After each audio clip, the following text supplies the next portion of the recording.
12th క్లాస్లో 7వ అధ్యాయం 2వ భాగంలో ఉన్నాము. ఓం అజ్ఞానతిమిరాంధస్య జ్ఞానాంజనశలాకయా చక్షురున్మిళితం యేన తస్మై శ్రీగురవే నమః. నమో ఓం విష్ణుపాదాయ కృష్ణప్రేష్ఠాయ భూతలే శ్రీమతే భక్తి వేదాంత స్వామి ఇతి నామినే. నమస్తే సారస్వతి దేవి గౌరవాణి ప్రచారిణే నిర్విశేష శూన్యవాది పాశ్చాత్య దేశధారిణే. हे कृष्णा करुणा सिंधो दीनबंधो जगत्पते गोपेश गोपिका कांता राधा कांता नमोस्तुते. तप्त कांचन गौरांगी राधे वृंदावनेश्वरी वृषभानुसुते देवी प्रणमामि हरिप्रिये. जय श्री कृष्ण चैतन्य प्रभु नित्यानंद श्री अद्वैत गदाधरा श्रीवासादि गौर भक्त वृंद. हरे कृष्णा कृष्णा कृष्णा हरे हरे हरे राम राम राम हरे हरे हरे कृष्णा कृष्णा कृष्णा हरे हरे हरे राम राम राम हरे हरे. हरे कृष्ण कृष्ण कृष्ण हरे हरे हरे राम राम राम हरे हरे. हरे कृष्ण कृष्ण कृष्ण हरे हरे हरे राम राम राम हरे हरे. హరే కృష్ణ. సో 7వ అధ్యాయము జ్ఞాన విజ్ఞాన యోగము, భగవత్ విజ్ఞానం అని కూడా ఈ అధ్యాయానికి పేరున్నది. సో జ్ఞానానికి విజ్ఞానానికి ఉన్న తేడా ఏమిటో చూసాము. మనం అనుభవపూర్వకంగా తెలుసుకుంటే జ్ఞానం విజ్ఞానం అవుతుంది అన్న విషయం. సో ఇది భగవంతుడు మొట్టమొదట భగవాను వాచతో ప్రారంభమైంది. మనస్సును ఎవరైతే నా మీద నిలిపి ఈ యోగంలో ఉంటూ నన్ను ఆశ్రయించిన వాళ్ళు నిస్సందేహంగా నన్ను సమగ్రంగా, కంప్లీట్గా, పూర్తిగా, సంపూర్ణంగా ఎలా తెలుసుకోవచ్చో నేను వివరిస్తాను. ఈ జ్ఞానాన్ని విజ్ఞానంతో సహా ఈ జ్ఞానాన్ని నీకు ఇప్పుడు వివరిస్తాను, జ్ఞాన విజ్ఞానాలతో సహా. ఇది తెలుసుకున్న తర్వాత ఇక నీకు తెలుసుకోవాల్సిన అన్యమైన జ్ఞానం, వేరే జ్ఞానం ఏది కూడా ఇంకా లేదు. అలాగే మనుష్యుల్లో ఎవరో వేలాది మందిలో కొంతమంది ఈ సిద్ధత్వం కోసం ప్రయత్నిస్తే ఆ కొంతమందిలో కూడా సంపూర్ణంగా నన్ను అర్థం చేసుకునే వాళ్ళు ఏ ఒక్కరో ఉంటారు అంటూ చెప్తూ ఈ అప్పుడు తాను ఏ విధంగా అంతటా వ్యాపించి ఉన్నది చెప్పారు. సో ఏదైనా ఈ భౌతిక శక్తి ఏమిటి మరి, ఆకారం అనేది దేనికున్నా దానికి ఏముంటుంది, శరీరం ఒక ఫామ్ ఉంటుంది. అది ఏమిటి, పంచభూతాలు, లోపల మరి మనసు, బుద్ధి, అహంకారం, ఈ భౌతిక శక్తులన్నీ కూడా నా యొక్క శక్తులే. ఈ 8 కూడా పంచభూతాలు 5 ప్లస్ మనసు, బుద్ధి, అహంకారం, ఇవి నా శక్తులే. ఆ తర్వాత ఇవన్నీనేమో నా శక్తి అయినా ఈ శక్తి కంటే ఉన్నతమైన శక్తి పరప్రకృతి. ఈ 8 అపర ప్రకృతులు అంటారు. ఈ 8 కంటే కూడా ఉన్నత శక్తి పరప్రకృతి. అదేమిటి, ఎవరైనా చెప్పగలిగితే చాట్ బాక్స్లో టైప్ చేయండి. ఈ 8 పంచభూతాలు, మనసు, బుద్ధి, అహంకారము, భగవత్ శక్తులు, అది ఎక్కడ మనం చూసినా ఇవన్నీ కూడా భగవత్ శక్తులు. ఈ 8 కంటే కూడా ఉన్నతమైన భగవత్ శక్తి ఇంకొకటి ఉంది. అదేమిటో ఎవరైనా చెప్పగలిగితే చాట్ బాక్స్లో టైప్ చేయండి. Important point. సో ఈ 2 కూడా భగవత్ శక్తులు. ఈ పంచభూతాలు ప్లస్ మనసు, బుద్ధి, అహంకారము ఏమో అపర ప్రకృతులు. దీనికంటే ఉన్నతమైన శక్తి పరప్రకృతి అని ఇంకొకటి ఉన్నది. ఆ పరప్రకృతి ఏమిటి, వీటికంటే ఉన్నతమైనది ఏమిటి, అది ప్రశ్న. సమాధానం మరి ఇంకా ఫ్యూ మినిట్స్ అయిన తర్వాత చెక్ చేస్తాను. సో ఈ 2 ప్రకృతుల నుంచే సమస్త భూతాలు, అన్ని జీవరాశులు కూడా పుడుతున్నాయి. ఈ జగత్తంతా కూడా ఆవిర్భవించడానికి, అంతం కావడానికి కూడా ఆ రకంగా నేనే కారణం. ఎందుకంటే ఈ శక్తులు 8 మరి అపర ప్రకృతి పరప్రకృతి శక్తులన్నీ కూడా ప్రసాదిస్తూ భగవంతుడు అన్ని జీవరాశుల్ని ప్లస్ ఈ సృష్టిని కూడా ఆ రకంగా ఆవిర్భవించడం కానీ మరి అంతం చేయడం కానీ ఏదైనా ఆయనే చేస్తున్నారు. మరి ఆ భగవంతుని మించిన నాణ్యమైనది ఇంకేదీ లేదు. ఎందుకు అంటే ఒక దారం మీద గనక ఈ మణులన్నీ ఆధారపడి ఎంత అందంగా హారంగా ఏర్పడతాయో ఈ సమస్త విశ్వము ఇంత ఇంత సక్రమంగా సాగిపోతుంది ఏ అడ్డంకులు లేకుండా అంటే భగవంతుడి మీద ఆధారపడి ఉండబట్టి. ఆ తర్వాత ఎన్నో విధాలుగా తను ఎందులో ఏమిటి అనే ఎగ్జాంపుల్స్తో తను అన్నిటా ఎలా ఉన్నారు అనేది ఎన్నో ఉదాహరణలతో చెప్పారు. ఏది నీటిలో రుచిని, సూర్యచంద్రుల్లో కాంతిని, వేదాలలో ఓంకారాన్ని, ఆకాశంలో శబ్దాన్ని, నరులలో సామర్థ్యాన్ని, భూమిలో వాసనను, అగ్నిలో వేడిని, జీవించే జీవులందరిలో ఉన్న జీవనం, తపస్సులలో తపస్సు, సమస్త జీవరాశులకు కూడా ఆది బీజాన్ని, బుద్ధిశాలుల్లో బుద్ధి, శక్తిమంతులలో శక్తి, బలవంతులలో బలం, ఇవన్నీ కూడా భగవంతుడు నేనే ఇవన్నీను అని ఒక ఎగ్జాంపుల్స్ అన్నీ మనకి రకరకాలుగా ఇచ్చారు. అలా భగవంతుడు లేనిదే ఏది కూడా సాధ్యపడదు అని అర్థం చేసుకోవాలనే ఉద్దేశంతో. సో ఇకపోతే ఇక పంచభూతాలు మరి మనసు, బుద్ధి, అహంకారము ఇవన్నీ మన శరీరంలో పార్ట్స్ అని చెప్పుకున్నాం. పైకి కనిపించే శరీరం స్థూల శరీరం, అది పంచభూతాలతో తయారైంది. కనిపించిన శరీరం ఒకటి ఉంది, అది మనసు, బుద్ధి, అహంకారం, దానిని సూక్ష్మ శరీరం అని అంటాము అని కూడా చెప్పుకున్నాం. అయితే జీవుల యొక్క సత్వరజ స్తమో గుణాలకు చెందిన భావాలు కూడా నా ఆసక్తి వల్లే కలిగాయి. సో ఇక తర్వాత ఆ పంచభూతాలు ప్లస్ మనసు, బుద్ధి, అహంకారం, స్థూల సూక్ష్మ శరీరాలు భగవత్ శక్తియే. మరి ఆ తర్వాత అది పరప్రకృతి. అదే కాకుండా దానికంటే ఉన్నతమైన అపర ప్రకృతి ఇంకొకటి ఉన్నది, అది భగవత్ శక్తియే. ఆ అపర ప్రకృతి ఏమిటి అన్నదే ఇప్పుడు నేను అడిగిన ప్రశ్న. దానికి ఇంకా సమాధానాలు ఏమీ రావలేదు చాట్ బాక్స్లో. సో చూస్తున్నాను. సో అపర ప్రకృతి భగవత్ శక్తియే. తర్వాత కొన్ని ఆన్సర్స్ వచ్చాయి, చూద్దాం. హనుమంతరావు ప్రభుజీ చైతన్యం, ఎగ్జాక్ట్లీ కరెక్ట్, వెరీ గుడ్, ఆత్మ. తర్వాత పద్మమాతజీ చైతన్యం, భీమేశ్వరరావు ప్రభుజీ ఆత్మ, లక్ష్మణ్ ప్రభుజీ పరమాత్మ. ఓకే, సో భగవంతుడు ఆ చైతన్యం రూపంలో అని చెప్పి మనకి చెప్పారు. ఆత్మ అనొచ్చు, చైతన్యం అనొచ్చు. సో అది ఆ చైతన్యం లేనప్పుడు ఈ శరీరానికి ఇంకా ఉపయోగం ఏముంది కదా. మరి శరీరం ఉంది కానీ లోపల ఆ చైతన్యం ఆత్మ అనేది లేనప్పుడు ఇంకా ఉపయోగం ఏముంది.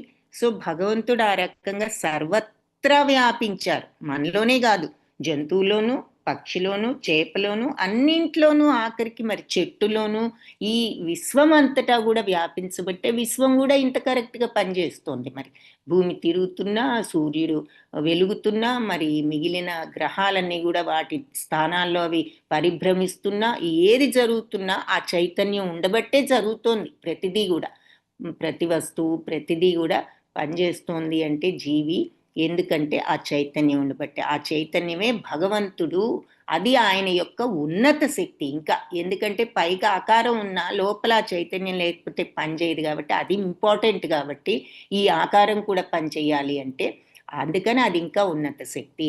సో పై శక్తి భగవంతుడే, లోపల పని చేయడానికి అవసరమైన ఆ చైతన్యం ఇచ్చేది చైతన్యం కూడా భగవత్ శక్తి, ఇంకా ఉన్నతమైన భగవత్ శక్తి. అంతేకాకుండా ఇంకా ఈ సత్వరజస్తమో గుణాలు మనం అలవర్చుకునే స్వభావం, మరి అందరం ఈ నేచర్ అలవర్చుకుంటున్నాం. సత్వరజస్తమో గుణాలను, ఏదో ఒక గుణాన్ని అలవర్చుకుంటున్నాం, మిక్స్చర్ ఆఫ్ గుణాలను. అలా ఆ గుణాలు కూడా భగవత్ శక్తియే. కాబట్టి మన ఆకారం పైన లోపలున్న మన చైతన్యం, మనం అలవర్చుకునే ఈ స్వభావం సమస్తము కూడా భగవంతుడి శక్తియే, ఆయన నుండే వచ్చాయి. అయితే ఈ సత్వరజస్తమో గుణాల ద్వారా మరి మోహితులైపోయి ప్రపంచం అంతా ఆ గుణాలకు అతీతుడు, ఆ గుణాలు ఆయన శక్తి అయినా ఆయన గుణాలకు అతీతుడు అన్నది కూడా చూసాం. ఈ గుణాలకు అతీతుడు, నశింపు లేని వాడిని ఆయన నన్ను తెలుసుకోలేకపోతున్నారు. అయితే ఎవరైతే మామూలు వాళ్ళెవ్వరూ కూడా ఈ దైవమాయను దాటటం అంత సులభం కాదు. కానీ ఎవరైతే నన్ను ఆశ్రయిస్తారో దాన్ని సులభంగా దాటగలుగుతారు. ఆశ్రయం అంటే శరణాగత తత్వం. సో అది 2 చేతులు ఎత్తడం ద్వారా అది సంకేతం అన్నమాట. శరణాగత తత్వానికి ఫిజికల్ సైన్ ఏమిటి అంటే అలా 2 చేతులు ఎత్తి ప్రార్థించడం. సో అందుకని ఇక్కడ ఈ చిత్రంలో ఇతను ఈ 2 చేతులు ఎత్తి మునిగిపోతున్న సముద్రంలో ప్రార్థన చేస్తూ అంటే అడుగుతున్నాడు అంటే ఈ భవసాగరంలో మనం ఎప్పుడైతే భగవంతుడిని శరణు వేడతామో మనకి భగవంతుడు మనల్ని దాటిస్తారు. నన్ను ఆశ్రయించిన వాళ్ళు సులభంగా దాటుతారు అని చెప్పడం జరిగింది. ఇప్పుడు 4 రకాల వాళ్ళు నన్ను ఆశ్రయిస్తారు. ఎవరైతే నన్ను ఆశ్రయిస్తారో వాళ్ళు దాటుతారు అన్నారు. అలా ఆశ్రయించే వాళ్ళు 4 రకాలు అని చెప్పి 4 రకాలైతే ఆశ్రయించని వాళ్ళు కొందరుంటారు భగవంతుణ్ణి. వాళ్ళెవరో ముందు చెప్తున్నారు. నమాం దుష్కృతినో మూఢా ప్రపద్యంతే నరాధమా మాయయాపహృత జ్ఞాన ఆసురం భావమాశ్రితాః. పాపాత్ములు, మూఢులు, మానవాధములు, మాయలో పడి వివేకం కోల్పోయిన వాళ్ళు, రాక్షస భావాలు ఆశ్రయించిన వాళ్ళు నన్ను పొందలేరు. దుష్కృతినో మూఢ దుష్కృతినో 4 అంటే ఇట్లా దుర్మార్గులు, మూఢులు ప్రపద్యంతే నమాం నన్ను శరణు వేడరు. ఒక 4 ఈ దుర్మార్గులు కొందరు నన్ను శరణు వేడరు. వాళ్ళెవరు అంటే మరి మూఢులు, నరాధములు, మాయయాపహృత జ్ఞాన మాయలో పడిపోయి ఉన్న జ్ఞానాన్ని మర్చిపోయిన వాళ్ళు, ఆసురం భావం ఆశ్రిత రాక్షస భావాలను ఆశ్రయించిన వాళ్ళు. సో వీళ్ళంతా మూఢులు, మానవులలో అధములు, మాయతో ఉన్న జ్ఞానాన్ని కోల్పోయిన వాళ్ళు, మరి రాక్షస భావాలు ఉన్నవాళ్ళు. ఈ 4 రకాల వాళ్ళు నన్ను ఎప్పుడు కూడా ఆశ్రయించరు. సో మూఢులు, మానవులలో అధములు, మాయా ప్రభావం వల్ల ఉన్న జ్ఞానాన్ని కూడా సహజం నశించి తప్పుదావు పట్టిన మేధావులు, ఆశురం భావం ఆశ్రిత రాక్షస గుణాలున్న వాళ్ళు. చతుర్విధా భజంతే మాం జనా సుకృతినో అర్జున ఆర్తో జిజ్ఞాసురర్థార్థి జ్ఞానీ చ భరతర్షభ. ఆపదలో ఉన్నవాడు, ఇంకపోతే 4 రకాల వాళ్ళు నన్ను ఆశ్రయిస్తారు. 4 రకాల వాళ్ళు ఆశ్రయించరని చూశాము. ఇంకొక 4 రకాల వాళ్ళు భగవంతుడిని ఆశ్రయించే వాళ్ళు ఉన్నారు. వాళ్ళెవరు? చతుర్విధ 4 రకాల వాళ్ళు మాం భజంతే నన్ను భజిస్తారు అంటే ఆరాధిస్తారు. 4 రకాల జనాలు. సుకృతులు అంటే మంచివాళ్ళు. వాళ్ళెవరు అంటే సుకృతులు అంటే పుణ్యపురుషులు అని చెప్పుకోవచ్చు. ఆర్తులు కష్టాల్లో ఉన్నవాళ్ళు, జిజ్ఞాసులు అంటే కుతూహలం ఉన్నవాళ్ళు, భగవంతుని గురించి తెలుసుకోవాలని కుతూహలం ఉన్నవాళ్ళు, అర్థార్థులు అంటే అర్థం కోసం, అంటే ఇక్కడ అర్థం అంటే సంపద కోసం ప్రార్థించేవాళ్ళు, జ్ఞానీచ మరియు జ్ఞానులు. భరతర్షభ భరతవంశ శ్రేష్ఠుడ. సో ఆపదలో ఉన్నవాళ్ళు ఆర్తులు, జిజ్ఞాసులు ఆత్మతత్వం తెలుసుకోవాలనుకునే వాళ్ళు, సిరి సంపదలు కోరుకునే వాళ్ళు అర్థార్థులు, జ్ఞానులు. ఈ 4 రకాల వాళ్ళు నన్ను శరణు వేడుతారు. ఇక్కడ చూపిస్తున్నారు. ఆర్తులు కష్టాల్లో ఉన్నవాళ్ళు, జిజ్ఞాస ఉన్నవాళ్ళు, మరి అర్థార్థులు ధనం కోసం ప్రార్థించే వాళ్ళు, జ్ఞానులు. దానికి ఎగ్జాంపుల్స్ కూడా ఇంకా కొన్ని ఇక్కడ చెప్పారు. ఆర్తులు కష్టాల్లో ఉన్న వాళ్ళంటే గజేంద్ర మోక్షం. మరి గజేంద్రుడు మొసలి నోట్లో కాలు ఇరుక్కున్నప్పుడు ఎన్ని ప్రయత్నాలు చేసినా కూడా సఫలీకృతం అవ్వకపోతే చివరికి భగవంతుడిని ప్రార్థిస్తే ఆయన రక్షించడం జరిగింది. సో కష్టాలలో మరి భగవంతుడు అని ప్రార్థించడం జరిగింది కాబట్టి అదొక ఎగ్జాంపుల్. అలాగే ద్రౌపదీదేవి, మరి ఆవిడకి అవమానం జరుగుతుంటే ఆ సభలో అంతమంది రాజులు, మరి గురువులు, పెద్దవారు, భర్తలు, ప్రజలు ఎంతోమంది ఉన్నారు. ఎవరు కూడా ఆవిడకి సహాయం చేయలేకపోయారు. చివరికి భగవంతుడిని ప్రార్థిస్తే ఆయన రక్షించడం జరిగింది. తరువాత ఇది ఆర్తులు కష్టాలు అన్నదానికి వీళ్ళని ఎగ్జాంపుల్స్గా ఆర్తులుగా చూపించారు. ఇక జ్ఞానాభిలాషులు ఎవరు అంటే సుఖదేవ గోస్వామి. ఆయన ఎవరంటే వ్యాస మహర్షి వకులాదేవుల పుత్రుడు. ఆయన ఈ బయటికి పుట్టడం జరిగితే ఈ జగత్తులో ఈ మాయ ప్రభావానికి గురి కావాల్సి వస్తుందని 16 సంవత్సరాలు ఆయన పుట్టకుండా లోపలే ఉంటే వాళ్ళు భగవంతుని ప్రార్థిస్తే అప్పుడు భగవంతుడు వచ్చి నిన్ను ఈ మాయా ప్రభావానికి గురి కాకుండా నేను చూస్తానని చెప్పి తర్వాత ఆయన పుట్టడం జరిగింది. ఇక అది చూపిస్తున్నారు ఏది జ్ఞానాభిలాషులు, జ్ఞానులు అన్నదానికి ఉదాహరణగాను. ఇంకా జ్ఞాన సముపార్జిత అన్వేషకులు ఇంకెవరినంటే పరీక్షిత్ మహారాజు. ఈ చివరి చిత్రంలో ఈ సుఖదేవ గోస్వామి తన తండ్రి వ్యాసదేవుడి దగ్గర మరి భాగవతాన్ని విని ఆయన చివరకు ఈ పరీక్షిత్ మహారాజుకి వారం రోజుల్లో చనిపోయే శాపం ఉంది కాబట్టి చనిపోయేలేపు భగవంతుని తెలుసుకోవాలి, ఈ పుణ్యాన్ని ఆయన పొందే మార్గాన్ని తెలుసుకోవాలి అని ఆయన అన్నప్పుడు నువ్వైతే భాగవతం విను అని సుఖదేవ మహాముని భాగవతాన్ని బోధించటం ఇక్కడ జ్ఞానులకు, జ్ఞానాన్వేషకులకు ఎగ్జాంపుల్గా చూపిస్తున్నారు. అర్థార్థులు ఇక సంపద కోసం అన్నదానికి ధ్రువ మహారాజు.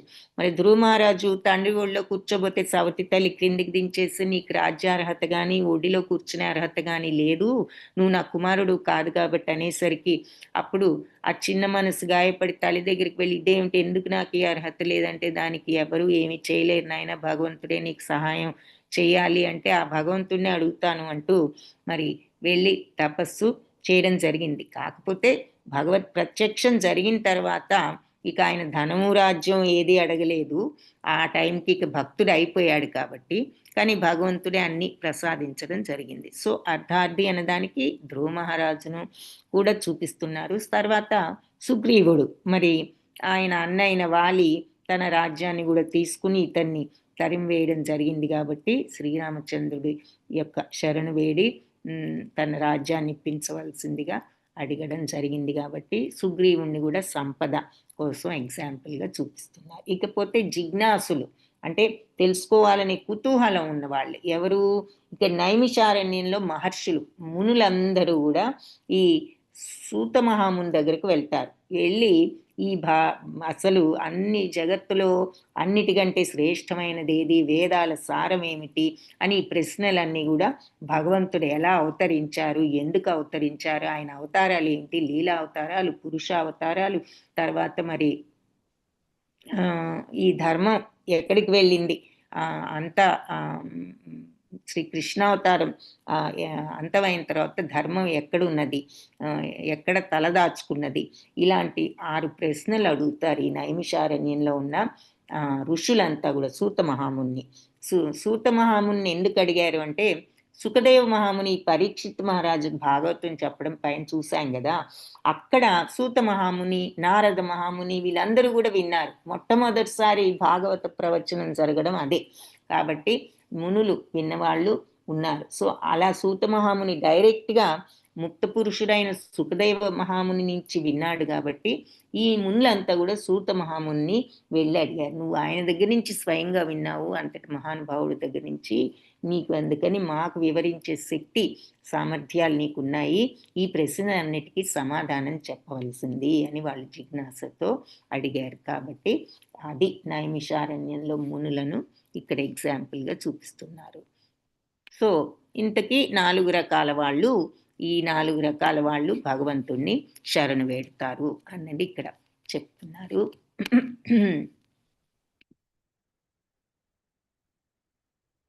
అయితే వీళ్ళల్లో కూడా ఏమంటున్నారు అంటే జ్ఞానులు మరి ఆర్తో జిజ్ఞాసుర అర్థార్థి అన్నారు కదా, ఆర్తులు కష్టాల్లో ఉన్నవాళ్ళు, జిజ్ఞాసుతో కుతూహలంతో ఉన్నవాళ్ళు అర్థార్థులు అంటే సంపద కోసం, మరియు జ్ఞానీచ జ్ఞానులు అన్నారు. ఈ నలుగురిలో కూడా తేషాం జ్ఞాని నిత్యయుక్త ఏక భక్తిర్విశిష్యతే ప్రియో హి జ్ఞానినోత్యర్థం అహం సచా మమ ప్రియ.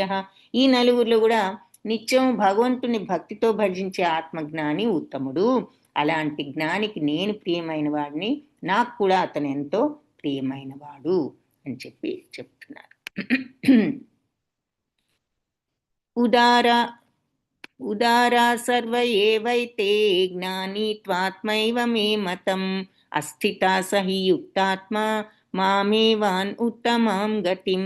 వీళ్ళంతా గొప్పవాళ్ళే అయినా కూడా జ్ఞాని మాత్రం నా ఆత్మస్వరూపుడే అని నా అభిప్రాయం. ఎందుకంటే అతను నన్నే పరమగతిగా భావించి సేవిస్తాడు అని చెప్పి చెప్తున్నారు. వీళ్ళందరూ గొప్పవాళ్లే, 4 రకాల వాళ్ళు.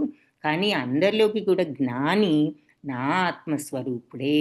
ఎందుకంటే ఇక అతను నన్నే పరమగతిగా భావించి సేవిస్తాడు అని చెప్పి చెప్తున్నారు. సో ఆర్తులు, జిజ్ఞాసులు, కుతూహలం ఉన్నవాళ్ళు అందరూ కూడా భగవంతుణ్ణి ప్రార్థిస్తారు తెలుసుకుని. కానీ జ్ఞాని కంప్లీట్గా నా ఆత్మస్వరూపుడే. అంటే ఆ జ్ఞాని నా ఆత్మస్వరూపుడే అంటే భగవంతుడి ఆత్మ ఏమిటి? సచ్చిత్తానంద తత్వం. మన ఆత్మ సచ్చిత్తానంద తత్వమే. కానీ డిఫరెన్స్ ఏమిటంటే మనకు ఆ విషయం తెలియదు. ఎందుకంటే కామంతో కప్పబడి ఉన్నది కాబట్టి. కామంతో పాటు మరి మిగిలిన కల్మషాలన్నీ కూడా వచ్చేస్తాయి కాబట్టి, కామం ఉన్నప్పుడు అవన్నీ కూడా కప్పివేశాయి మన సచ్చిత్తానంద తత్వమైన ఆత్మను. జ్ఞాని మాత్రం ఆ కల్మషాన్ని రిమూవ్ చేసుకోగలుగుతాడు కాబట్టి, ఆ కోరికను తగ్గించుకుని వైరాగ్యంతో, కాబట్టి అతను సచ్చిత్తానంద తత్వంలో ఉంటాడు కాబట్టి నా ఆత్మస్వరూపుడే అంటున్నారు. మరి మనందరం భగవంతుడు ఆత్మస్వరూపులం కాదా అనే డౌట్ వస్తే అక్కడ అర్థం అది. సో జ్ఞానికి ఆ కామాలు, క్రోధాలు పోయి వైరాగ్య స్థితిలో ఉన్నాడు. తద్వారా ఆయన సచ్చిదానంద స్థితిలోకి వెళ్ళాడు ప్రశాంత మనస్సుతో. కాబట్టి భగవంతుడి యొక్క తత్వం అది. కాబట్టి అతను నా ఆత్మస్వరూపుడే అన్నమాటకు అర్థం అది. అతను నన్నే పరమగతిగా భావించి సేవిస్తాడు. సో అశుద్ధ భక్తి స్టేజ్లో ఉన్నాడు.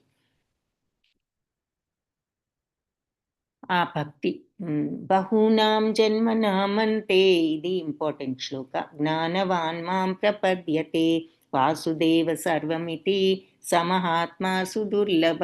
బహూనాం జన్మనాం అంతే, ఎన్నో జన్మల అనంతరం జ్ఞానవంతుడు మాం ప్రపద్యతే, నన్ను శరణు వేడుతాడు. ఏమని? వాసుదేవ సర్వం ఇది, వాసుదేవుడే సమస్తము అని. సమహాత్మ, అలాంటి మహాత్ముడు సుదుర్లభ, చాలా అరుదు అని చెప్పి చెప్తున్నారు. అనేక జన్మల తర్వాత జ్ఞానవంతుడు నన్ను శరణు వేడతాడు. సో భగవంతుడిని శరణు వేడటానికి కూడా ఎన్నో జన్మల పుణ్యం అవసరం అన్నమాట. ఆ శరణు వేడి స్థితి తెచ్చుకోగలగటం. అప్పుడు ఆ పుణ్యంతో వాసుదేవుడే ఈ సమస్తము ఆయనే, భగవంతుడే అనే జ్ఞానంతో అప్పుడు అతను భగవంతుని శరణు వేడతారు. అలాంటి మహాత్ములు చాలా అరుదు అని చెప్పి చెప్తున్నారు.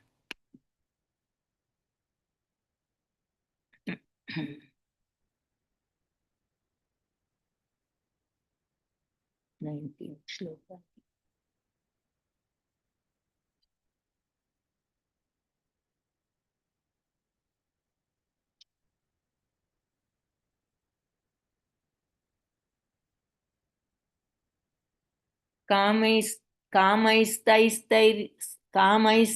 కామైస్తైస్తైర్హృతజ్ఞానా ప్రపద్యంతే అన్యదేవతాః తం తం నియమమాస్థాయ ప్రకృత్యా నియతా స్వయా. సో కామ కోరికలతో అంటే ఈ విషయ కోరికలు అంటే ఈ భౌతిక ప్రపంచ ప్రలోభాలు ఉంటాయి కదా, ఏదైనా చూసినప్పుడు అది కావాలి ఇది కావాలి అనిపిస్తూ ఉంటుంది. ఇలాంటివన్నీ విషయ కోరికలు. ఈ విషయ కోరికలతో జ్ఞానం అపహరించబడ్డవారు అంటే ఈ కోరికలు ప్రలోభాల మాయలో పడిపోయి మనకున్న జ్ఞానాన్ని పోగొట్టుకున్న వాళ్ళు ఇతర దేవతలకు శరణు చెంది తమ గుణాలను బట్టి ఆయా పూజా విధానాలను అనుసరిస్తారు. అంటే ఈ భౌతిక ప్రకృతి భౌతిక ప్రలోభాలు మనలో కోరికల్ని కలిగిస్తాయి. ఆ కోరికలు తీర్చుకోవడానికి మనం ఇలా దేవతలను శరణు వేడి ఈ ప్రార్థనలు పూజలు చేస్తూ ఉంటారు అని చెప్పి చెప్తున్నారు. మరి అంటే ఉదాహరణకు ఇప్పుడు వర్షాలు పడలేదనుకోండి, అవసరాన్ని బట్టి మరి వానదేవుడికి పూజలు, అగ్ని యజ్ఞాలు చేస్తూ ఉంటాము. అలాగే మరి ఏదైనా పని విజయవంతం కావాలి అనుకున్నప్పుడు ఏదో ఒక దేవతకు మరి మనం ప్రార్థన చేయించడం, పూజలు చేయడం ఏదో చేస్తూ ఉంటాం. సో అంటే ఈ దేవతలందరికీ మనం పూజలు చేస్తున్నాం అంటే ఏదో స్వార్థపూరిత కోరికలు తీరాలని సాధారణంగా ప్రార్థిస్తూ ఉంటాం. మన పూజలు, ప్రార్థనలు అన్నీ కూడా మన భౌతిక కోరికలు తీర్చుకుంటానికి చేస్తూ ఉంటాం. ఈ పూజా విధానాలు వాళ్ళ వాళ్ళ గుణాలను బట్టి ఆయా పూజా విధానాలు, వాళ్ళ సత్వగుణం ఉంటే సాత్విక పూజ అంటే పూజల్లో కూడా గుణాలను బట్టి పూజా విధానాలు కూడా అనుసరిస్తారు. ఇది 17థ్, 16థ్ చాప్టర్స్‌లో 17థ్ చాప్టర్‌లో చూస్తాం. సో, హ్మ్, అంటే కొంతమంది తమో గుణం ఉన్నవాళ్ళు భూత ప్రేతాలను పూజిస్తారు అని కూడా చెప్తూ ఉంటారు. సో, అంటే కొంతమంది చెడు మార్గాలు, చెడు కోరికల కోసం ఈ భూత ప్రేతాలను ఆశ్రయించే వాళ్ళు కూడా ఉంటారు అన్నది. సో, అందుకని వాళ్ళ వాళ్ళ గుణాలను బట్టి వాళ్ళు ఏదో వాళ్ళ కోరికలు తీర్చుకోవడానికి పూజలు చేస్తూ ఉంటారు. ఈ భౌతిక ప్రపంచపు కోరికలను తీర్చుకోవడానికి అని చెప్తున్నారు. కానీ భౌతిక కల్మషాలన్నిటి నుంచి విముక్తులైన వాళ్ళు మాత్రం భగవంతుడిని శరణు వేడి ఆయన భక్తిలో నియుక్తులవుతారు. సో, కోరికలు తీర్చుకోవడానికి ఇలా దేవతల్ని పూజిస్తున్నాము. కానీ మరి నిజమైన భగవంతుడి పొందు భక్తులైన వాళ్ళు ఈ కల్మషాలన్నిటి నుంచి విముక్తులైన వాళ్ళు ఈ వైరాగ్యంలో ఉండగలిగితే వాళ్ళు భగవంతుడినే శరణు వేడి భక్తి మార్గంలో నియుక్తులవుతారు అని భాష్యంలో చెప్తున్నారు. సో, ఈ భౌతిక కాంటాక్ట్, ఈ భౌతికత్వంతో అటాచ్‌మెంట్ ఉన్నంత వరకు గూడా సంపూర్ణంగా మనం క్లీన్ కల్మషాన్ని తుడిచిపెట్టలేనంత కాలం గూడా అభక్తులుగానే ఉండిపోతాము. కాబట్టి ఆ శుద్ధమైనటువంటి మనస్తత్వం గనక లేకపోతే అభక్తులుగానే ఉండిపోతాము. కోరికలున్నా గూడా భగవంతుని శరణొచ్చిన వారు బాహ్య ప్రకృతి ద్వారా బడని వారే అవుతారు. ఒకవేళ కోరికలున్నా గూడా ఎవరైతే భగవంతుడిని శరణు వేడతారో, అంటే ఆయన ఏది చేసినా ఆయనను అర్పించి చేసినప్పుడు వాళ్ళు ఈ బాహ్య ప్రకృతి యొక్క ఆకర్షణని నుంచి తప్పుకున్న వాళ్ళే అని చెప్తున్నారు. సో, శరణాగత తత్వం నువ్వు అందుకని ఇంపార్టెంటు. మన బాధ్యతలు నిర్వర్తిస్తూ, ఆయనకు అర్పిస్తూ, ఆయన దాని నుంచి మనకి ఏదిచ్చినా సరే మనం దాన్ని స్వీకరించి ప్రసాదంలాగా ఉండగలుగుతాం. ఎందుకంటే వాళ్ళు సరి అయిన మార్గంలోనే ఉన్నారు. కాబట్టి భగవంతుడిని శరణు వేడుతున్నారు కాబట్టి వాళ్ళు సరి అయిన మార్గంలోనే ఉండి క్రమంగా ఆ కామం అనే దాని నుంచి బయటపడగలరు. సో, ఆ శరణాగత తత్వం ఉన్నప్పుడు క్రమేణా ఆ కోరిక అనే దాని నుంచి బయటపడవచ్చు అంటున్నారు. ఇకపోతే శుద్ధ భక్తుడై అన్ని రకాల కోరికల నుంచి విముక్తుడైనా సరే సర్వ విధాల విషయ కోరికలు పూర్ణంగా ఉన్నా లేదా భౌతిక సంపర్కం నుంచి ముక్తిని కోరుకుంటున్నా అన్ని రకాలుగా భగవంతుణ్ణి శరణ పొంది అతన్ని సేవించాలి అని చెప్తున్నారు. ఒక మార్గం ఏమిటి అంటే శుద్ధ భక్తుడిగా ఉంటూ అన్ని కోరికల నుంచి విముక్తుడు అవ్వడం, లేదంటే అన్ని విధాలైన విషయ కోరికలను సంపూర్ణంగా ఉన్నా కూడా భౌతిక సంపర్కం నుంచి ముక్తిని వాంఛించుచున్న మనిషి సర్వ విధాల భగవంతుణ్ణి శరణు పొందాలి. సో, కోరికలు లేకుండాను చెయ్యొచ్చు. ఒకవేళ కోరికలుంటే నువ్వు భగవంతుణ్ణి శరణు పొందు. అంటే అన్నీ ఆయనకి సమర్పించి చెయ్యి. శరణం అంటే ఏంటి? చేసిన తర్వాత ఆయన ఏది ఇచ్చినా నువ్వు స్వీకరించు సమత్వంతో. కాబట్టి ఆ రకంగా శరణు పొంది అతన్ని సేవించాలని భాగవతంలో కూడా చెప్పారు. బుద్ధి అంటే అకామ సర్వకామో వా మోక్షకామి ఉదారథి తీవ్రేణ భక్తి యోగేన యజేత పురుషం పరం. సో, అన్ని కోరికలు కూడా ఈ రకంగా మరి భక్తి మార్గంలో వెళ్తూ భగవంతుడిని శరణు వేడినట్లయితే మరి అది కూడా సరి అయిన మార్గమే అని చెప్తున్నారు. సో, శరణాగత తత్వాన్ని పెంపొందించుకోవడం అన్నమాట. సో, మనుషులు మరి ఆధ్యాత్మిక జ్ఞానం అనేది లేకపోవడం వల్ల మరి మనం ఈ విషయ కోరికలు తీర్చుకోవడం కోసం వేరే దేవతల్ని ప్రార్థిస్తాము. కానీ ఎప్పుడైతే భగవంతుణ్ణి మనం ప్రార్థించినట్లయితే ఇక మరి ఆ శరణాగత తత్వంతో మనకు భగవత్ ప్రాప్తి కూడా వస్తుంది. ఆ భక్తి మార్గంలోకి ఆ రకంగా వెళ్ళగలుగుతాము, భగవత్ ప్రాప్తి వస్తుంది అని భాష్యంలో చెప్తున్నారు. సో, రజోగుణం తమోగుణం ఉన్న కారణంగా వేరే దేవతల్ని అర్చించడం అంటే పూజా విధానాలు అనుసరిస్తూ వాళ్ళ సంతృప్తి పడుతూ ఉంటారు, అల్ప కోరికలు తీర్చుకుంటూ. కానీ భగవద్భక్తులు మాత్రం ఆ విధంగా పెడమార్గాన్ని కాకుండా, అంటే ఇక్కడ పాయింట్ ఏమిటి అంటే భౌతిక కోరికల కోసం ఈ పూజలు చేయడం కాదు. ఏదైనా ఇక భగవంతుడికి శరణాగతి చేసి నువ్వు ఏ పనైనా చేసినప్పుడు ఆయనకి అర్పించి నువ్వు పని సక్రమం అవ్వాలి అనే కోరిక అనే పని అనేది ఎలాగూ ఉండాలి. ఒకవేళ కొంత కోరిక ఉన్నా గూడా అది భగవదర్పితం చేస్తూ శరణాగత తత్వంతో చేశావంటే క్రమంగా నీకు ఆ కోరిక అలానేవి తగ్గిపోయి నువ్వు ఈ మార్గంలో పురోగమిస్తావు అని చెప్తున్నారు. సో ఆ రకంగా నీ కోరికలున్నా నువ్వు ఒకేసారి వదిలేసుకోలేకపోయినా ఈ రకంగా చెయ్యి ఆ కోరికలు తీర్చుకునే పని. భగవంతుని శరణు వేడి ఆయనకు అర్పిస్తూ నువ్వు ఆ పని చేసుకో. అప్పుడు క్రమేణా నీకు ఆ భక్తి భావంలో పురోగమించే అవకాశం కలుగుతుంది అని చెప్తున్నారు భాష్యంలో. సో ఇంతకీ శ్లోకంలో చెప్పింది ఏమిటంటే ఈ భౌతిక కోరికలతో జ్ఞానం పోయిన వాళ్ళు, అంటే ఆ మోహంలో పడిపోయి కోరికలతో నిండిపోయిన వాళ్ళు ఈ దేవతల్ని వాళ్ళ వాళ్ళ గుణాలను బట్టి పూజలు చేస్తూ ఈ కోరికలు తీర్చుకోవడానికి ఇలా పూజలు ఇవన్నీ కూడా చేస్తూ ఉంటారు అని చెప్తున్నారు. సో విషయ కోరికలు తీర్చుకోవడం కోసమే పూజలు చేస్తున్నారు, అంతేగాని భగవత్ ప్రాప్తి కోసం ఎవరు కూడా ప్రయత్నించడం లేదు అని మనం అర్థం చేసుకోవచ్చు. యో యో యాం తనుం భక్త శ్రద్ధయా చితుమిచ్చతి తస్య తస్యాచలాం శ్రద్ధాం తామేవా విదధామ్యహం. యో యో మాం, ఎవరెవరైతే నన్ను తను దేవతా రూపాలని ఏ దేవతలనైతే వాళ్ళు భక్తితో ప్రార్థిస్తున్నారో మరి వాళ్ళు తస్య చలాం శ్రద్ధ, సో వారికి ఆ స్థిరమైన శ్రద్ధను తామేవ అటువంటి శ్రద్ధను విదదాం అహం, నేనే ఇస్తాను అంటున్నారు. సో నేను మరి అందరిలోనూ ఉన్నారు కదా భగవంతుడు పరమాత్మ రూపంలో. ఎవరైనా సరే వాళ్ళు ఏ దేవతలను పూజిస్తున్నా కూడా వాళ్ళ యొక్క పూజ చేయడానికి వాళ్ళకున్న శ్రద్ధను నేనే స్థిరం చేసి ఆ దేవతకతడు భక్తుడయ్యేటట్లు చేస్తున్నాను అని చెప్తున్నారు. సో ఎంతో శ్రద్ధతో ఇలా కోరికలు తీర్చుకోవడానికి మనం దేవతలకు పూజలు చేస్తున్నాము. మనకు ఆ శ్రద్ధనిచ్చేది కూడా, ఆ శ్రద్ధనిచ్చి మనసును స్థిరంగా ఆ పూజ మీద లగ్నం చేసి ఆ శ్రద్ధతో ఆ పూజ చేసే శక్తిని కూడా భగవంతుడే ఇస్తున్నాను. ఆ శ్రద్ధను స్థిరం చేసి ఆ దేవతకు పూజ కరెక్ట్గా చేసే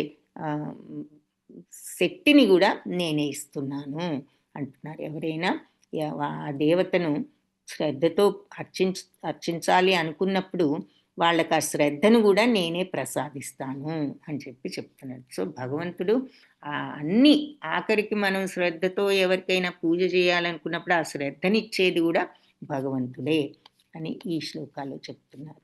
సో సమస్తము కూడా భగవంతుడే ఇస్తున్నారు. సతయా శ్రద్ధయా యుక్త తస్యారాధనమీహతే లభతే చ తతః కామాన్ మయైవ విహితాన్ హితాన్. సో అలాంటి శ్రద్ధను పొంది ఆ శ్రద్ధలో అటువంటి శ్రద్ధతో ఆరాధిస్తూ పూజ చేస్తూ కోరుకుంటాడు. కోరుకున్నప్పుడు అంటే భగవంతుడు సహాయంతో మనకు వచ్చిన ఈ శ్రద్ధతో మనం దేవతలకు పూజ చేస్తూ మనం కోరికలు కోరుకుంటాం. అప్పుడు అంటే ఇది కావాలి అది కావాలి అని, అప్పుడు లభతేచ తదః కామాన్, అంటే ఆ కోరికలన్నీ కూడా లభిస్తాయి, అంటే తీరుతాయి, పొందుతాం. దాని యొక్క ఫలితం అన్నీ కూడా ప్రార్థనల యొక్క ఫలితాలను పొందుతాం. మయైవ విహితాన్ అంటే నా చేతనే ఒసగబడిన, హితాన్ నిశ్చయంగా అంటే ఆ ఫలితాలన్నీ కూడా మరి నిజానికి భగవంతుడే ఇస్తున్నారు. కాబట్టి ఇంత శ్రద్ధతో మీరు ఏ దేవతకు పూజ చేసినా పూజ చేసి తద్వారా మీ కోరికలను తీర్చుకుంటున్నారు. కానీ ఆ వాస్తవానికి మరి ఆ వరాలన్నీ కూడా నేనే ఇస్తున్నాను. సో దేవతల ద్వారా ఆయనే మనకి ఇవన్నీ కూడా ప్రసాదిస్తున్నారు అని భగవంతుడు చెప్తున్నారు. మీరు ఏ దేవతకు శ్రద్ధతో పూజ చేసి కోరికలను తీర్చుకున్నా ఆ వరాలన్నీ కూడా నా ద్వారానే ఇవ్వబడుతున్నాయి. సో దేవతలకు ఆ శక్తి ఇచ్చింది కూడా భగవంతుడే అని ఇక్కడ మనకు చెప్తున్నారన్నమాట. అంతవత్తు ఫలం తేషాం తద్భవత్యల్పమేధసాం దేవాన్ దేవయజో యాంతి మద్భక్తాయాంతి మామపి. అల్పబుద్ధి ఉన్న మనుషులు దేవతల్ని పూజిస్తారు, కానీ వాళ్ళు ఇచ్చే ఫలాలన్నీ కూడా అల్పాలు, తాత్కాలికాలు. దేవతల్ని పూజించే వాళ్ళు దేవలోకాలకు వెళ్తే నా భక్తులు మాత్రం చివరికి నా దివ్యలోకానికే వస్తారు. సో ఇక్కడ పాయింట్ ఏమిటి అంటే, ఇలా అల్పబుద్ధి అంటే మరి ఈ భౌతిక ప్రపంచంతో అటాచ్‌మెంట్ ఉన్నవాళ్ళు ఈ భౌతిక ప్రపంచానికి సంబంధించిన కోరికలనే తీర్చుకోవడానికి ఇలా దేవతల్ని ప్రార్థిస్తున్నారు. ప్రార్థించినప్పుడు వాళ్ళకి ఆ ప్రార్థనకు కావాల్సిన శ్రద్ధని భగవంతుడే ఇస్తున్నారు. ఆ తర్వాత దేవతలు ఒసగే ఆ వరాలకి కూడా నిజానికి అవి గూడా భగవంతుడే ప్రసాదిస్తున్నారు. సో, దీని అర్థం ఏమిటి అంటే, ఈ భౌతిక ప్రపంచపు మాయతో మనం ఈ చిన్న చిన్న భౌతిక ప్రపంచపు కోరికలే కోరుతున్నాం గానీ, అసలైనది, సిసలైనది అయిన భగవంతుడిని కోరుకోవడం లేదు. కానీ మనం ఎటువంటిది కోరినా ఆయనే అనుగ్రహిస్తున్నారు. ఆయన శక్తితోనే. దేవతల ద్వారా ఆయన అనుగ్రహిస్తున్నారు. మరి ఆయన అందుకని మనం యద్భావం తద్భవతి. ఏది ఆలోచిస్తే అదే అవుతాం. మనం దేవతల్ని ప్రార్థించినప్పుడు దేవలోకాలకు వెళ్తాం. భగవంతుడిని ప్రార్థిస్తే భగవంతుడు నా భక్తులు నా దివ్యధామానికే చేరుకుంటారు అని చెప్తున్నారు. సో, మంచి కర్మల కోసం ఇలా భగవంతుడిని ప్రార్థిస్తూ చేసినప్పుడు సరే పుణ్యలోకాలకు వెళ్తారు. మంచిదే. కానీ మళ్ళీ తిరిగి రావడం జరుగుతుంది. కానీ భగవద్భక్తులు మాత్రం నన్నే చేరుకుంటారు. నా దివ్యలోకానికి వస్తారు. నా భక్తులు మద్భక్త యాంతి మామపి నన్నే పొందుతారు. సో, దేవాన్ దేవయజో యాంతి అంటే దేవతలను పూజించే వాళ్ళు దేవతలను పొందుతారు.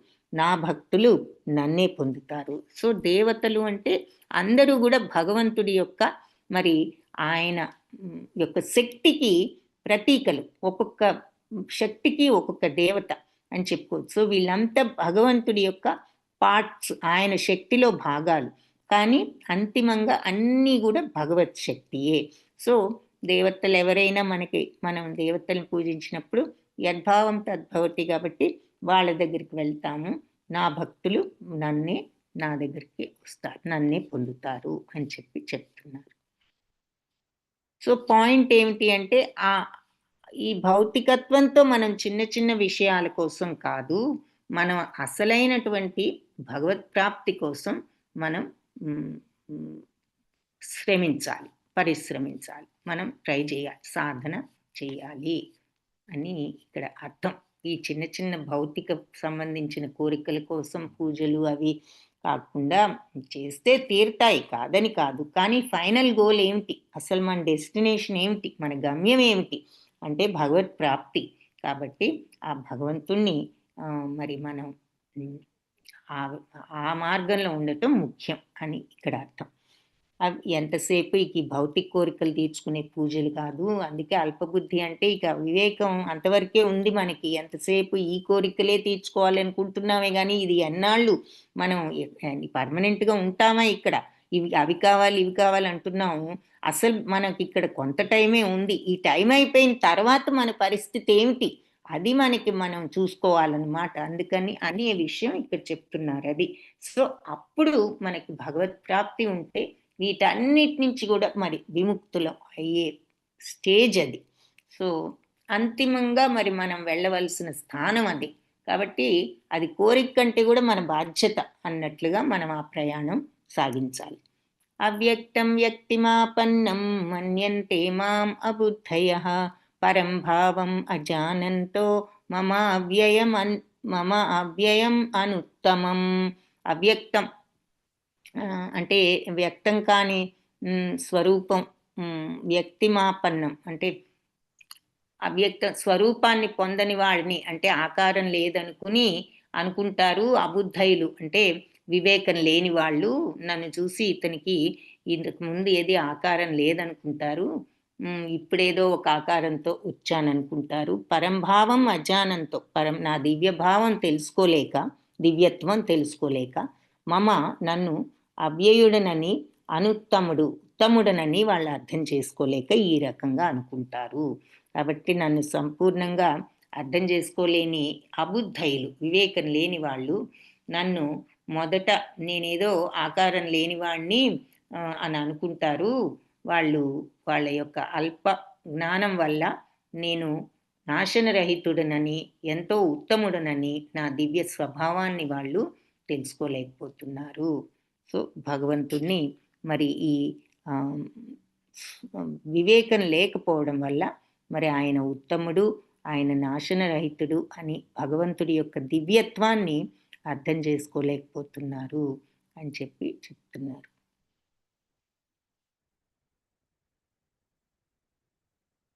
సో యమునాచార్యులు అని రామానుజాచార్యుల పరంపరలో ఉన్న ఒక భక్తుడు ఉన్నారు, యమునాచార్యులు. ఆయన మరి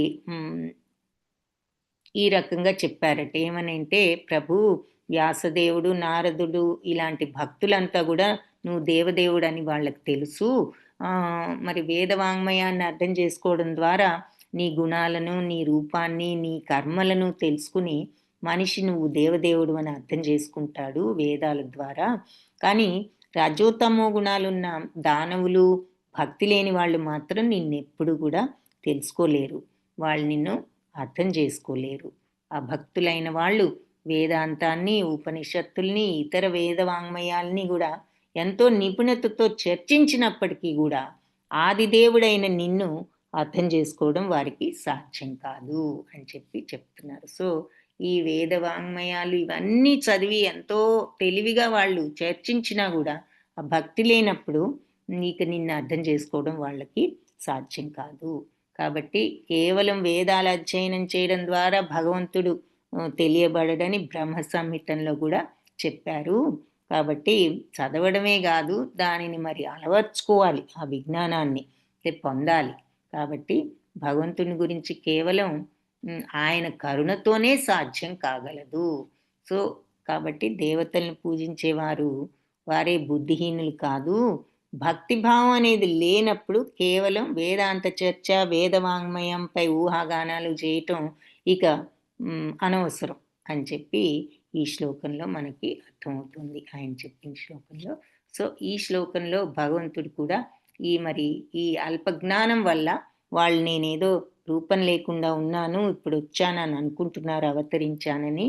నా యొక్క దివ్య భావాన్ని, నాశనరహితుడను, అత్యుత్తముడని, నా దివ్యత్వాన్ని వాళ్ళు తెలుసుకోలేకుండా ఉన్నారు అని చెప్పి చెప్తున్నారు.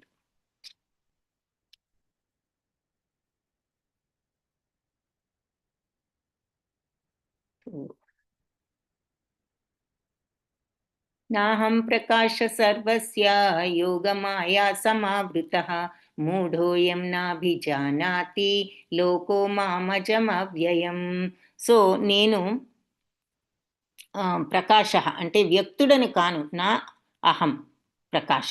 ప్రకాశ అంటే వ్యక్తమవడం. నేను వ్యక్తుడను కాదు, సర్వస్య అంటే అందరికీ కూడా నేను కనిపించను. యోగయా సమావృత, యోగమాయా సమావృత అంటే ఆంతరంగిక శక్తితో కప్పబడి ఉంటాను. ఆ యోగమాయతో నేను కప్పబడి ఉంటాను, అందరికీ కూడా నేను కనిపించను అని చెప్పి చెప్తున్నారు. మూఢోయం నాభిజానాతి, మూఢులు నన్ను తెలుసుకోలేరు.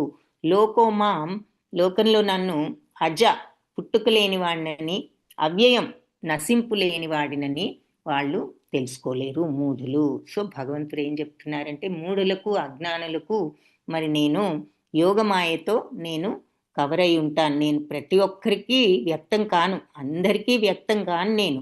ఎందుకు? నా యోగమాయతో నేను కప్పబడి ఉంటాను. మరి మూఢులకు నేను అందుకే నన్ను తెలుసుకోలేరు. ఏమని? నేను అజుడను అంటే పుట్టుకులేని వాడినని, అవ్యయుడను అంటే నాశనం లేని వాడినని వాళ్ళు తెలుసుకోలేరు, ఈ మూఢులైన జనులు అని చెప్తున్నారు. సో ఆ మూఢత్వం ఉన్నవాళ్ళు భగవంతుడు అజుడు అంటే పుట్టుక లేనివాడు, నాశనం లేనివాడు అని వాళ్ళు అర్థం చేసుకోలేరు. కాబట్టి నేను అందరికీ కనిపించను అని భగవంతుడే చెప్తున్నారు. ఎందుకు అంటే ఆయన యొక్క యోగ మాయతో ఆయన కప్పబడి ఉంటారు. ఈశోపనిషత్తులో కూడా ఈ మాట చెప్తారనమాట. సో యోగమాయతో కప్పబడి ఉంటాను. కాబట్టి తత్కారణంగా మూఢులు మరి నన్ను అజుడనని, అవ్యయుడనని వాళ్ళు అర్థం చేసుకోలేరు అని చెప్పి చెప్తున్నారు. సో ఆ జ్ఞానం లేనప్పుడు, ఆ భక్తి, ఆ విశ్వాసం, ఆ శ్రద్ధ లేనప్పుడు భగవంతుని మనం తెలుసుకోలేము. సో మరి ఆయన భూమి మీద అవతరించినప్పుడు అందరికీ దర్శనం ఇచ్చారు, కానీ ఇప్పుడు మాత్రం మరి ఎవరికీ దర్శనం అవ్వట్లేదని అని కొంతమంది వాదించొచ్చు. కానీ వాస్తవానికి ఆ సమయంలో గూడా భగవంతుడు అందరికీ వ్యక్తం కాలేదు. భూమి మీద అవతరించినప్పుడు గూడా కొద్దిమందే మరి ఆయన్ని భగవంతుడని తెలుసుకోగలిగారు. ఆయన ఉన్నా గూడా ఎదురుగుండా పాండవులు తెలుసుకోగలిగారు. కౌరవులు మరి తెలుసుకోలేకపోయారు. ఎదురుగుండా ఉన్నది భగవంతుడే అని. అలాగే మరి ఆ కురుసభలో ఆయన అగ్రపూజకు ఆయనకి స్థానం ఇచ్చి పూజ చేస్తున్నప్పుడు ఈ రాజసూయ యాగం చేసినప్పుడు శిశుపాలు మరి అభ్యంతరంగా పలికినప్పుడు భీష్ముడు శ్రీకృష్ణుని సమర్థించి ఆయన దేవదేవుడని తీర్మానించారు. అలాగే పాండవులు ఇంకా కొద్దిమంది మాత్రమే భగవంతుడని తెలుసుకోగలిగారు. కాబట్టి అభక్తులకు మామూలు వాళ్లకు అది సాధ్యం కాలేదు. ఆయన ఉన్నా కూడా ఆయన భగవంతుడని వాళ్ళు తెలుసుకోలేకపోయారు. కాబట్టి భక్తులు తప్ప మిగిలిన వాళ్ళందరూ కూడా తమ వంటి వారేనని అనుకుంటారు భగవంతుని చూసి అని గీతలో భగవంతుడు కూడా ఈ విషయం చెప్పారు అని చెప్పి ఇక్కడ చెప్తున్నారు. సరే, యోగమాయ అనే తెరతో కప్పబడి బట్టి మామూలు వాళ్ళు తెలుసుకోలేరని చెప్పేసి కుంతీదేవి కూడా ఆవిడ ప్రార్థనలో చెప్పింది. కుంతి ప్రార్థనలు ఉంటాయి భాగవతంలో. అవి ఈ యోగమాయ అనే తెర అక్కడ ఈ కుంతీదేవి భాగవతంలో కూడా ఈ యోగమాయతో కప్పబడి ఉంటావు కాబట్టి సామాన్యులు తెలుసుకోలేరు అన్న విషయం భాగవతంలో ఆవిడ ప్రార్థనలో కూడా ఉంది. అలాగే ఇందాక నేను చెప్పినట్టు ఈశోపనిషత్తులో కూడా 15వ మంత్రంలో యోగమాయను గురించి చెప్పారు. హిరణ్మయేన పాత్రేణ సత్యస్యాపిహితం ముఖం తత్వం పూషన్న పావృను సత్యధర్మాయ దృష్టయే. అంటే సమస్త విశ్వాన్ని భగవాన్ సమస్త విశ్వాన్ని పోషించేవాడివి నువ్వే. నీ భక్తే అత్యుత్తమ ధర్మ నియమం. అంటే ధర్మం యొక్క సూత్రం ఏమిటి అంటే నీ పట్ల భక్తియే మేము చేయవలసిన పని అని చెప్తున్నారు. ఆ ధర్మం, అసలు ధర్మం ఏమిటంటే నీ భగవద్భక్తి పెంచుకోవడం మనిషికి. కాబట్టే నన్ను కూడా పోషించమని నిన్ను ప్రార్థిస్తున్నాను. నీ దివ్య రూపం యోగమాయతో కప్పబడి ఉంది.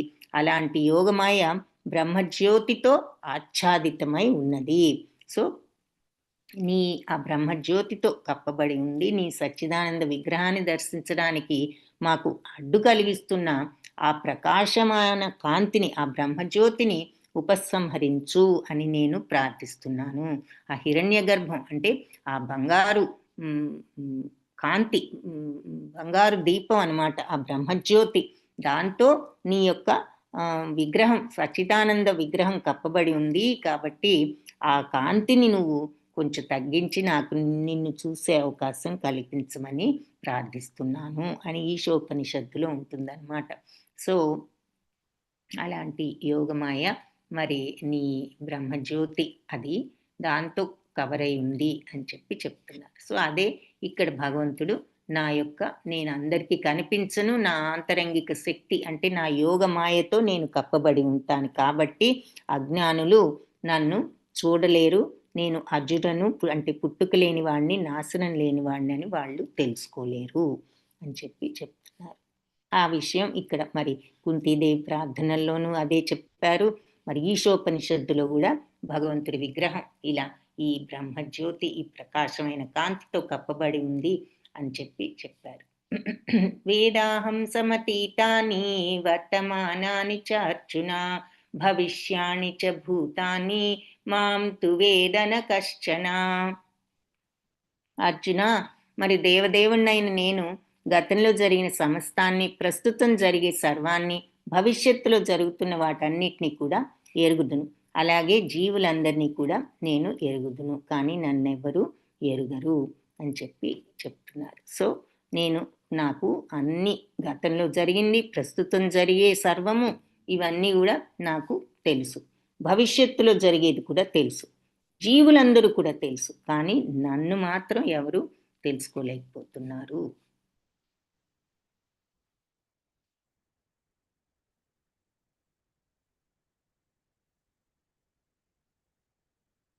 సో భగవంతుడిని అర్థం చేసుకోవడం మరి ఎక్కడో కొంతమంది తప్ప ఆ భక్తి భావంలో పూర్ణత్వం లేనిది ఎవరు కూడా భగవంతుడిని అర్థం చేసుకోలేరు అని భాష్యంలో చెప్తున్నారు.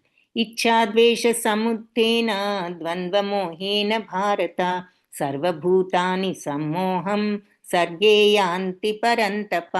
సో ఇచ్ఛాద్వేషం ఇవన్నీ కూడా ఇటువంటి ద్వంద్వాల వల్ల, అంటే కోరిక, ద్వేషము, కొన్నిటి మీద ఇష్టం ఉంటుంది, కొన్నిటి మీద అయిష్టం, ద్వేషం ఉంటుంది. వీటన్నిటి వల్ల పుట్టిన ఈ ద్వంద్వాలు, ఈ సుఖదుఖాలు, ఈ ద్వంద్వాలన్నిటితో మోహితులైపోయి ద్వంద్వమోహేన, ఈ ద్వంద్వాలతో మోహితులై భరత వంశస్థుడా సర్వభూతాన్ని సమ్మోహం, అన్ని జీవులు కూడా మోహంలో ఉంటున్నారు, భ్రాంతిలో. సర్గే యాంతి, అయితే జన్మ వచ్చినప్పుడు, పుట్టినప్పుడు పొందుతారు పరంతప అని చెప్తున్నారు. సో అంటే పరంతప అంటే శత్రువులను భయపెట్టేవాడ, తప్పింపజేసేవాడ అని అర్థం. సో కోరిక, ద్వేషాల వల్ల కలిగినటువంటి ద్వంద్వాలతో మోహితులై జీవులందరూ కూడా ఈ మోహంలోనే పుడుతున్నారు. సో ఈ ద్వంద్వాలతో మోహితులమైపోయి అవే ద్వంద్వాలు, ఈ రాగద్వేషాలే మనలో ఉంటూ ఉంటే పోయే వరకు మళ్ళీ అందులోనే పుడతాం. ఈ రాగద్వేషాలకు రాగద్వేషాలతో నిండిన శరీరంతోనే మళ్ళీ పుట్టడం జరుగుతుంది. ఈ రాగద్వేషాలు వదులుకున్నప్పుడే మనకి విముక్తి, మరి భగవత్ ప్రాప్తి. కాబట్టి అవి ఉన్నంత కాలం మరి మనం ఇలాగే ఈ భౌతిక ప్రపంచపు అటాచ్మెంట్స్ ఉన్నప్పుడు, ఏ అటాచ్మెంట్ ఉంటే యద్భావం తద్భవతి, రాగద్వేషాలు ఉంటే దానికి తగ్గ ఈ భౌతిక ప్రపంచమే మళ్ళీ ప్రాప్తిస్తుంది. కాబట్టి ఇది ద్వంద్వాలతో మోహితులై, ద్వంద్వాలంటే రాగాలు, ద్వేషాలు, ఈ ఆపోజిట్స్ అని చెప్పుకున్నాం కదా. సో ఈ రాగద్వేషాలతో మోహితులై ఇక అందరూ కూడా జీవులు ఈ మోహంలోనే మళ్ళీ పుడుతున్నారు అని చెప్తున్నారు. కాబట్టి శుద్ధ జ్ఞాన స్వరూపుడైన భగవంతుడి అధీనంలో ఉండటమే మన యొక్క సహజ స్థితి. సో మన సహజ స్థితి ఏమిటి? ఆత్మతత్వం, సచ్చితానందం. అందుకే భగవంతుడు అందరిలో ఇచ్చారు ఆ తత్వాన్ని. కానీ మనం ఈ కోరికల వల్ల ఆ ముసుగుతో ఆ తత్వాన్ని చూడలేకపోతున్నాం. మరి హిరణ్య గర్భేన నిండా ఈశోపనిషత్తులు ఆయన విగ్రహాన్ని ఈ ప్రకాశవంతమైన కాంతి కప్పివేసింది. అది తొలగించి మరి నన్ను నీ దర్శనం చేసేటట్టు చెయ్యి, అనుగ్రహించు, నాకు ఆ భక్తిని ప్రసాదించు అంటున్నాం కదా. సో ఇక్కడ మనం మళ్ళీ దాన్ని ఎలా అన్వయించుకోవచ్చు అంటే, మన యొక్క కోరిక అనేటటువంటి ఆ మహాగాఢమైన ఆ ముసుగు, అది తీవ్రమైనది ఆ కోరిక. కాబట్టి అంత గట్టి ముసుగును మనం భగవద్భక్తితో, శరణాగత తత్వంతో లాగివేయగలిగితే మరి భగవంతుడి యొక్క అంశ అయిన ఆత్మతత్వాన్ని చూడగలుగుతాము, సచ్చిత్తానంద తత్వాన్ని అని అన్వయించుకోవచ్చు అనమాట. సో ఆ మోహం వదిలినప్పుడే మాయాశక్తి మన ఆధీనంలోకి వచ్చి భగవంతుణ్ణి అర్థం చేసుకుంటాం. కాబట్టి ఈ రాగద్వేషాలు అనేటటువంటి మోహాన్ని మనం వదులుకున్నప్పుడు మరి మనకు ఇది అర్థమవుతుంది. అలాంటి మాయాశక్తి కోరిక, ద్వేషం అనే ద్వంద్వ రూపంలో వ్యక్తమవుతూ ఉంటుంది. ఏమిటి మాయ అంటే వేరే ఏమీ లేదు, కోరికలు, ద్వేషాలు. అంటే కొన్ని ఏమో విపరీతంగా కావాలనుకోవడం, కొన్ని ఏమో విపరీతంగా ద్వేషించడం, కొంతమందిని విపరీతంగా ప్రేమించడం, కొంతమందిని విపరీతంగా ఇష్టం లేకుండా ద్వేషించడం.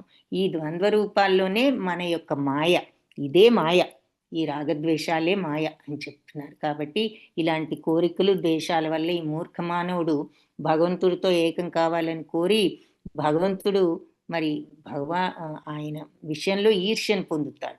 భగవంతుడి పట్ల కూడా ఈర్ష్యను పొందుతాం.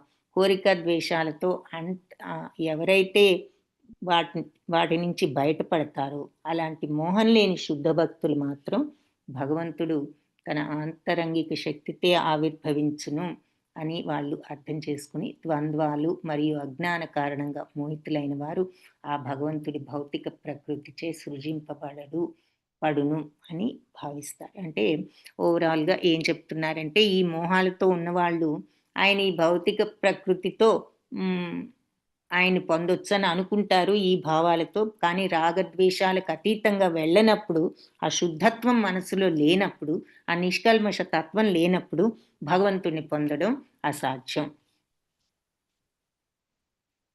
కాబట్టి మామూలు వాళ్ళందరూ నా ఇల్లు, నా ఫ్యామిలీ, నా వాళ్ళు అనుకుంటూ మానవమానాలు, సుఖ దుఃఖాలు అనే ద్వంద్వాల్లో ఉంటారు. ఇవే మోహం కలిగించే ద్వంద్వాలు. కాబట్టి అలాంటి వాటితో మోహితులైన వాళ్ళు పూర్ణంగా మూఢులవుతారు. కాబట్టి భగవంతుడిని వాళ్ళు త్వరగా అర్థం చేసుకోలేరు. సో రాగద్వేషాలు అవే మాయ, అవి వదులుకుంటేనే మరి మనం భగవంతుణ్ణి పొందగలం అని ఇక్కడ మనకు చెప్తున్నారు.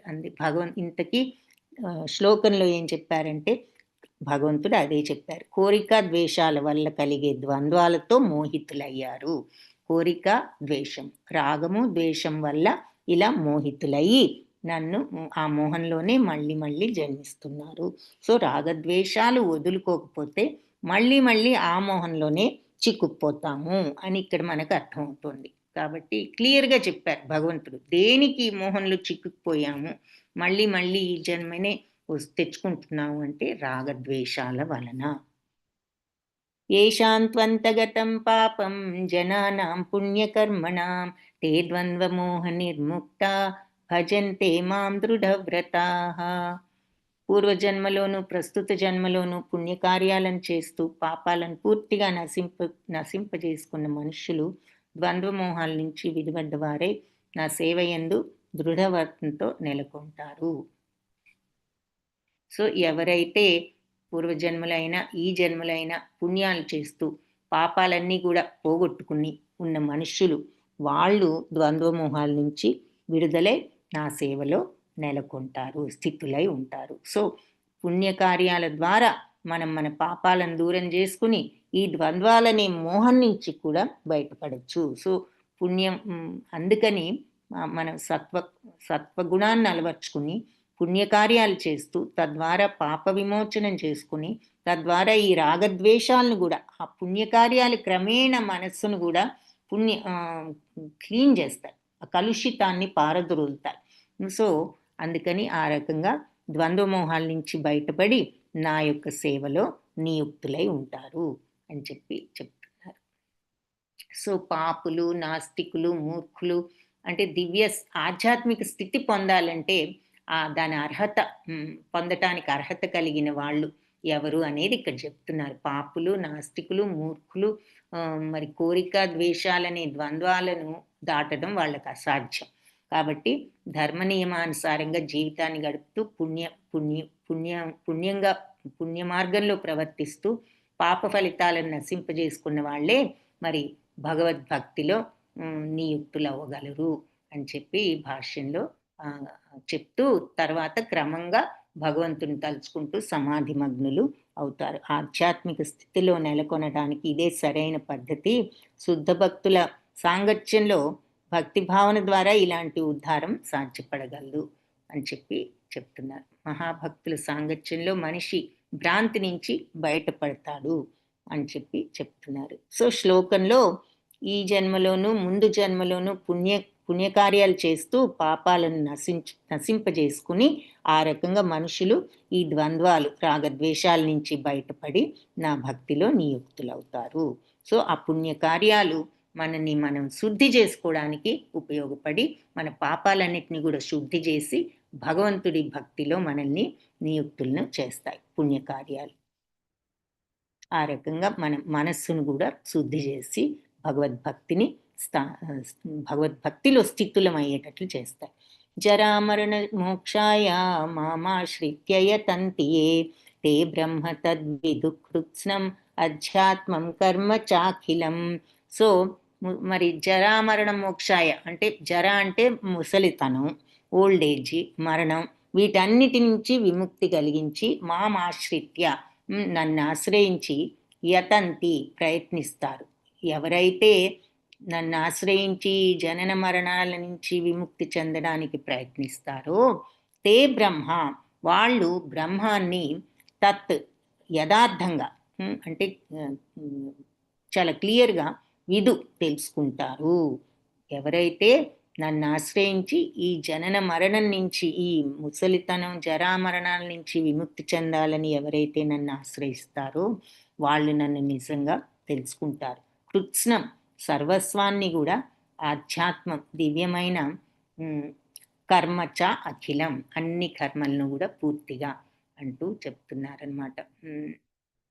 అంటే అన్ని కర్మలు పూర్తిగా తెలిసి ఉండటంతో నా యొక్క దివ్యత్వాన్ని కంప్లీట్గా అర్థం చేసుకుని నన్ను ఆశ్రయించిన వాళ్ళు నిజంగా బ్రహ్మతత్వాన్ని పొందగలుగుతారు. సో ఈ ముసలితనం మృత్యు అనేటటువంటి వాటి నుంచి విముక్తిని పొందడానికి యత్నించే బుద్ధిమంతులు భక్తి యోగంతో నన్ను ఆశ్రయిస్తూ నా యొక్క దివ్య కర్మల గురించి వాళ్ళు సమగ్రంగా తెలిసి ఉండడంతో వాళ్ళు యథార్థంగా బ్రహ్మస్వరూపులై ఉన్నారు. తే బ్రహ్మతత్ విదుహు అంటే వాళ్ళు బ్రహ్మతత్వాన్ని యథార్థంగా తెలుసుకుంటారు. ఎలా? కృత్స్నం అధ్యాత్మ సర్వాన్ని కూడా మరి దివ్యమైనటువంటి కర్మలను కూడా పూర్తిగా భగవంతుడి యొక్క ఆ దివ్య కర్మలను కంప్లీట్‌గా వాళ్ళు అర్థం చేసుకొని, ఆ దివ్య తత్వాన్ని అర్థం చేసుకొని అని చెప్తున్నారు. సో, ఇక్కడ ముఖ్యమైన పాయింట్ ఏమిటి అంటే హ్మ్. నన్ను ఆశ్రయిస్తున్నారు. ముక్తి పొందడానికి ప్రయత్నించే వాళ్ళు నన్ను ఆశ్రయిస్తున్నారు. వాళ్ళు నా యొక్క దివ్యత్వం గురించి కంప్లీట్‌గా తెలుసుకుని ఆ రకంగా వాళ్ళు బ్రహ్మస్వరూపులై బ్రహ్మతత్వాన్ని తెలుసుకుంటున్నారు అని చెప్తున్నారు. సో, భగవంతుణ్ణి ఆశ్రయించడం అంటే శరణాగత తత్వం అని చెప్పుకున్నాం. సో, ఆ శరణాగత తత్వంతో శరణాగత తత్వం అంటే మరి రాగద్వేషాలు వదులుకోవాలి.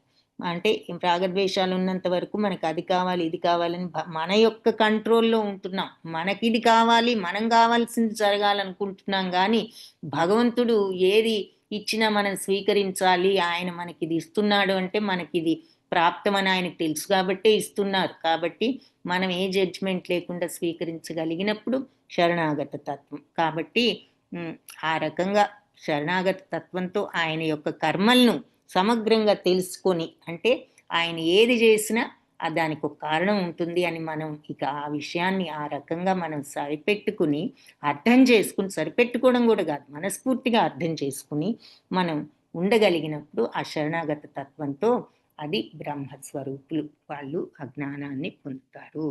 ఇక అప్పుడు రాగద్వేషాలు ఉండవు. మరి భగవంతుడు ఏదిచ్చినా నువ్వు ఆయన ఏదిచ్చినా రీజన్ ఉంది. ఆయన ఇచ్చారు అంటే ఇక మనం ప్రశ్నించే పనే లేదు అని చెప్పి మనం అర్థం చేసుకుని, ఆ రకంగా రియాక్షన్ లేకుండా ఏదొచ్చినా భగవంతుడు ఇచ్చారు అని మనం స్వీకరించగలిగినప్పుడు రాగద్వేషాలు లేకుండా అదే శరణాగతి తత్వం. అప్పుడు వాళ్ళు బ్రహ్మస్వరూపులై ఉంటారు యథార్థంగా.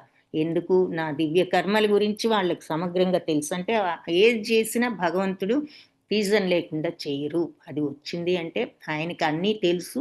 ఏది, ఎప్పుడు, ఎక్కడ, ఎలా జరగాలో భగవంతుడికి తెలుసు కాబట్టి జరిగింది. మనకు అర్థం గాక మంచి వాళ్ళకి కష్టాలెందుకు, చెడ్డవాళ్ళకి సుఖాలేమిటి అనుకుంటాం. వాళ్ళకి ఏ జన్మలో ఏముందో మనకు తెలీదు. మనం ఈ జన్మే చూస్తున్నాం. భగవంతుడు మరి అన్ని జన్మలు చూస్తున్నారు. కాబట్టి అది ఆ శరణాగత తత్వంతో ఉండగలిగినప్పుడు జడ్జిమెంట్ లేకుండా, రాగద్వేషాలు లేకుండా, రియాక్షన్స్ లేకుండా మనం అన్నిటినీ సమభావంతో స్వీకరించగలిగినప్పుడు మరి రాగద్వేషాలు లేకుండా ఆ భక్తితో మరి అది బ్రహ్మతత్వానికి కారణం. సాధిభూతాదిదైవం మాం సాధియజ్ఞం చ ఏ విదుః ప్రయాణకాలేపి చ మాం తే విదుర్యుక్తచేతసః. సో, సాధిభూతాది యజ్ఞం భౌతిక జగత్తు సాధిభూతం అంటే ఈ భౌతిక జగత్తు నడిపేది. అధిదైవం అంటే అందరికీ కూడా దేవతలందరికీ కూడా అధిదైవం ఆదిదేవుడు మాం ఆయన నన్ను సాధియజ్ఞ అని నన్ను సాధి యజ్ఞం అన్ని యజ్ఞాలకు కూడా మరి భోక్తనని